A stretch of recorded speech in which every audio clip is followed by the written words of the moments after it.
মার্কিন president Donald Trump এবং ভারতের প্রধানমন্ত্রী নরেন্দ্র মোদীর মধ্যে অস্ত্র বিক্রি থেকে শুরু করে বাণিজ্য সহ বিভিন্ন বিষয় নিয়ে আলোচনা হয়েছে। গত বৃহস্পতিবার ওয়াশিংটনে দুই নেতার মধ্যে অনুষ্ঠিত বৈঠকে এসব বিষয় নিয়ে কথা হয়। তবে মানবাধিকার এবং সংখ্যালঘু নিপীড়নের মতো স্পর্শকাতর বিষয়গুলো তারা এড়িয়ে গেছেন। বিশেষজ্ঞরা বলছেন, সাম্প্রতিক বছরগুলোতে ভারতে মানবাধিকার লঙ্ঘন সংক্রান্ত উদ্বেগ যুক্তরাষ্ট্রের কাছে কমই গুরুত্ব পেয়েছে। যুক্তরাষ্ট্রের সঙ্গে ভারতের বাণিজ্য ক্রমাগত বেড়েছে। চীনের বিরুদ্ধে লড়াইয়ে যুক্তরাষ্ট্রের সহযোগী হিসেবে আবির্ভূত হয়েছে ভারত।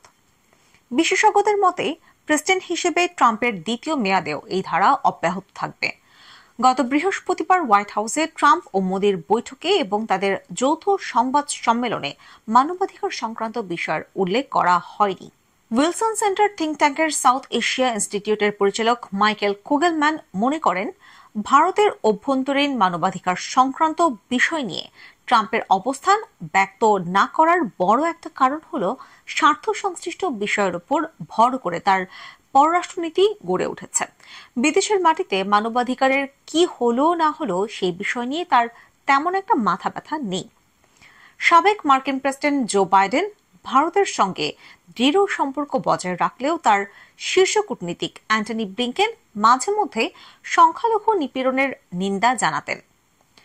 সাম্প্রতিক বছরগুলোতে মার্কিন পররাষ্ট্র দপ্তরের মানবাধিকার ও ধর্মীয় স্বাধীনতা বিষয়ক প্রতিবেদনগুলোতে ভারতের মানবাধিকার লঙ্ঘনের বিষয়গুলো উঠে এসেছিল। তবে এগুলোকে অত্যন্ত পক্ষপাতদুষ্ট বলে উল্লেখ করেছে ভারত। লন্ডন ভিত্তিক গবেষণা প্রতিষ্ঠান চ্যাথাম হাউসের জ্যেষ্ঠ গবেষক চিত্তেগজ বাজপেয়ীর মতে, মোদি ও ট্রাম্প হলেন একই ধরনের ধারণা পোষণকারী শক্তিশালী নেতা। কোগেলম্যানও এই দুই নেতার মধ্যে মিল থাকার কথা বলেছেন। তার মতে, মানবাধিকার সহ বিভিন্ন বিষয়ে দৃষ্টিভঙ্গি একই রকম হওয়ায় তাদের দুজনের সম্পর্কের রসায়নটা জমে উঠেছে। মানবাধিকার সংগঠনগুলো বিভিন্ন সময়ে মোদি ও ট্রাম্পের কার্যকলাপের সমালোচনা করেছে। ট্রাম্প প্রেসিডেন্ট হিসেবে দায়িত্ব নেয়ার পর জাতিসংঘের মানবাধিকার পরিষদের সঙ্গে যুক্তরাষ্ট্রের সম্পর্ক ছিন্ন করেছেন। তিনি গাজা দখলের পরিকল্পনার কথা জানিয়েছেন।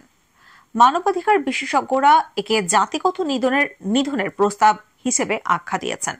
প্রান্তিক জনগোষ্ঠীর জীবনমান উন্নয়নে যুক্তরাষ্ট্রের বৈচিত্র্য, সমতা ও অন্তর্ভুক্তিমূলক যেসব কর্মসূচি চালু ছিল তাও বাতিল করেছেন ট্রাম্প। ট্রাম্পের দাবি, তিনি যুক্তরাষ্ট্রের স্বার্থেই এসব করছেন।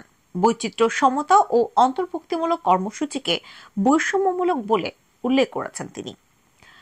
মানবাধিকার সংগঠন অ্যামনেস্টি ইন্টারন্যাশনাল এবং হিউম্যান রাইটস ওয়াচ সংখ্যালঘুদের প্রতি মোদী সরকারের আচরণে ত্রুটি খুঁজে পেয়েছে।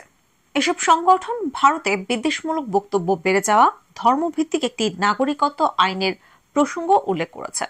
ওই আইনকে বৈষম্যমূলক বলে উল্লেখ করেছে জাতিসংঘ। তবে বৈষম্যমূলক আচরণের অভিযোগ অস্বীকার করে থাকেন মোদী। গত বৃহস্পতিবার অভিবাসন বিষয়ে আলোচনা হয়েছে। অবৈধ অভিবাসন ঠেকানোকে অগ্রাধিকার দেওয়ার কথা বলেছেন ট্রাম্প।